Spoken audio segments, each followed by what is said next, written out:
మేము ఇన్‌స్టాలో పరిచయం అయ్యాము. తను ఎస్ఐ అని గూడా నాకు తెలీదు. అప్పటి వరకు 3 మంత్స్ వరకు గూడా నాకు తెలీదు. తను నాకు ఒకరోజు ఇలా నేను రాజకీయం పరంగా నేను సాంగ్స్ ఇన్‌స్టాలో పెడుతుంటే "నీకింత ఇష్టమా?" అని చెప్పేసి అడిగారు. అవును అని చెప్పేసి నేను అప్పటికి హాయ్ అంటే బాయ్ అన్నట్టే మేమున్నాము. తర్వాత ఒకరోజు మేము మాట్లాడుకోవడం స్టార్ట్ అయింది. మాట్లాడుకున్న తర్వాత చెప్పాడు నేను ఎస్ఐని అని చెప్పేసి అంటే, ఇంక అప్పటికి నేను ఎస్ఐ అంటే ఎస్ఐ సార్ అన్నట్టు నేను మాట్లాడినా. తర్వాత నా లైఫ్‌లో ఇలా ఇన్సిడెంట్ జరిగింది గతంలో 2 కేసులు ఉన్నాయి సార్. నన్ను ఇంత ఇబ్బంది పెడుతున్నారు. నేను ఏ విధంగా వెళ్తే ఫాలో చేయొచ్చు అని చెప్పేసి సజెషన్ నేను తన దగ్గర తీసుకున్నాను. ఇదన్నీ తీసుకున్న తర్వాతనే నన్ను ఒక 1 మంత్ తర్వాతనే నీకు ఒక లైఫ్ ఇవ్వాలనుకుంటున్నాను యాక్సెప్ట్ చేస్తావా అని చెప్పేసి తన గొప్ప మనసుతో నాకు చెప్పాడు. తను సూసైడ్ చేసుకుంటాడు అన్న ఆలోచన కూడా నాకు ఉన్నంత సేపు కూడా కొంచెం కూడా అనుమానం రాలేదు. కానీ ఆ వేలో కూడా నాతో అలాంటివి ఏం చేయలేదు తను. అంటే అటువైపు ప్రధానంగా మీరు పెళ్లి ఒత్తిడి చేయడం వల్లనే హరీష్ ఆత్మహత్య చేసుకోవాల్సి వచ్చిందని చెప్పి అటువైపు నుంచి వస్తున్నటువంటి ఆరోపణలు, విమర్శలు. అసలు అది పొరపాటున అదంతా అబద్ధము. అలాంటి ఏం లేదు. మేము పెళ్లి విషయంలో అయితే ఫస్ట్ పేరెంట్స్‌ని ఒప్పించుకుందాం అది నేను ఒప్పిస్తానని నేను పేరెంట్స్‌తో మాట్లాడదామంటే తనే లేదు మనం ఇద్దరమే చేసుకుంటాం అని చెప్పేసి తను చెప్పాడు తప్ప మేము ఇలాంటి వాటిలో అసలు నేను ఎలాంటి ఒత్తిడి అయితే చేయలేదు. నా గతంలో నాకు ఒకసారి జరిగింది. నన్ను పబ్లిక్‌లో రమ్మన్నా కానీ నేను రాలేని సిట్యుయేషన్ అని చెప్పేసి అన్నా. ఒక ఎస్ఐగా ప్రజలందరూ ఏమనుకుంటున్నారో నాకైతే తెలీదు కానీ తను ఒక ఎస్ఐగా నా గురించి తెలిసిన తర్వాతనే నన్ను యాక్సెప్ట్ చేశాడు. కానీ నేను ఎలాంటి ఫోర్స్ తనకు అస్సలు చెయ్యలేదు. నేను ఎలాంటి ఫోర్స్ చేశాను అని చెప్పేసి ఏ ఒక్క ఎవిడెన్స్ ఉన్నా కానీ తను నాకు ఉరిశిక్ష వేసినా కానీ నేను దానికి సిద్ధమవుతాను. తన చావుకి నేనే కారణమని తెలిస్తే ఎలాంటి ప్రూఫ్స్ దొరికినా నేనే తన చావుకని నాకు ఎలాంటి శిక్ష వేసినా నేను దానికి అనుభవిస్తాను. అంటే మీరు ఇంట్లో ఉన్న సమయంలోనే హరీష్ ఆత్మహత్య చేసుకున్నాడా? ఎట్లా జరిగింది? లేదు. నేను లోపల ఉండుంటే ఆ ఆత్మహత్య అయ్యేది కాదేమో.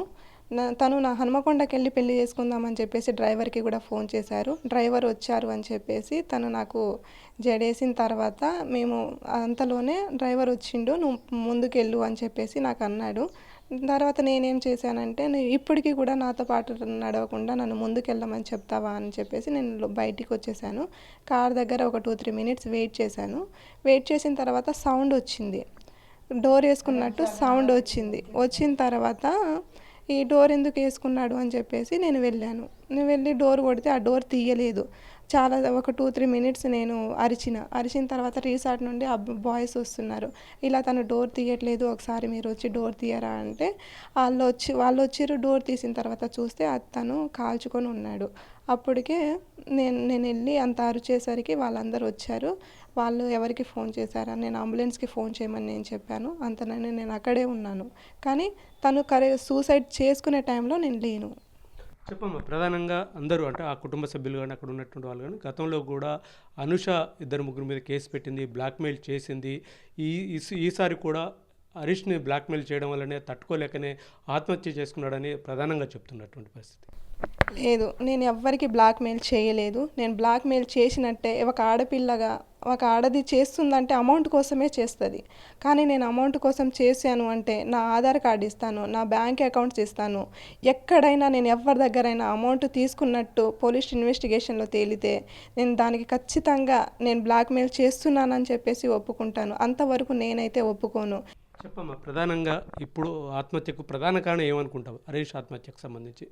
నాకు గతంలో ఇవన్నీ జరిగినాయి. ఇవన్నీ తెలిసిన తర్వాత నేను యాక్సెప్ట్ చేశాను.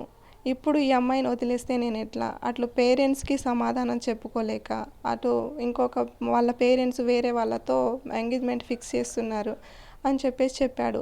అవన్నీ తను మనసులో పెట్టుకొని చేసుకున్నాడేమో అనిపిస్తుంది తప్ప, నాతో ఒక్క మాట చెప్పినా, "నువ్వు వద్దు" అన్న మాట నాతో చెప్తే నేను అవాయిడ్ అయిపోయేదాన్ని. మొత్తం మీద అనుష అయితే చాలా తీవ్రంగా బాధపడుతుంది. తాను పెళ్లి చేసుకోవాలని హరీష్ని ఏమాత్రం ఒత్తిడి చేయలేదని చెప్తున్నాడు. కేవలం అటు తల్లిదండ్రులు చెప్పుకోలేక, తనకు చెప్పలేక తీవ్రంగా మానసిక ఘర్షణ పడే ఆత్మహత్య చేసుకుని ఉండవచ్చు అని చెప్పి అనుష చెప్తుంది. ఇప్పటివరకు తాను ఎవరిని కూడా బ్లాక్మెయిల్ చేయలేదు. తాను నిజాయితీగా తనకు ఒక మంచి జీవితాన్ని తన గతాన్ని తెలుసుకొని, నా గతం తెలుసుకొని ఒక మంచి జీవితాన్ని ఇస్తా అని చెప్పాడు హరీష్. అందుకే ఇద్దరం కలిసి ఉన్నాము, సన్నిహితంగా ఉన్నామని చెప్తున్నారు. ఇప్పటికే తనపై లేనిపోని అసత్య ప్రచారం కూడా చేస్తున్నారని చెప్పి అనుష వాపోతున్నటువంటి పరిస్థితి. కెమెరా పర్సన్ కుశల్తో రేవన్, టీవీ 9 దూదియా తండా.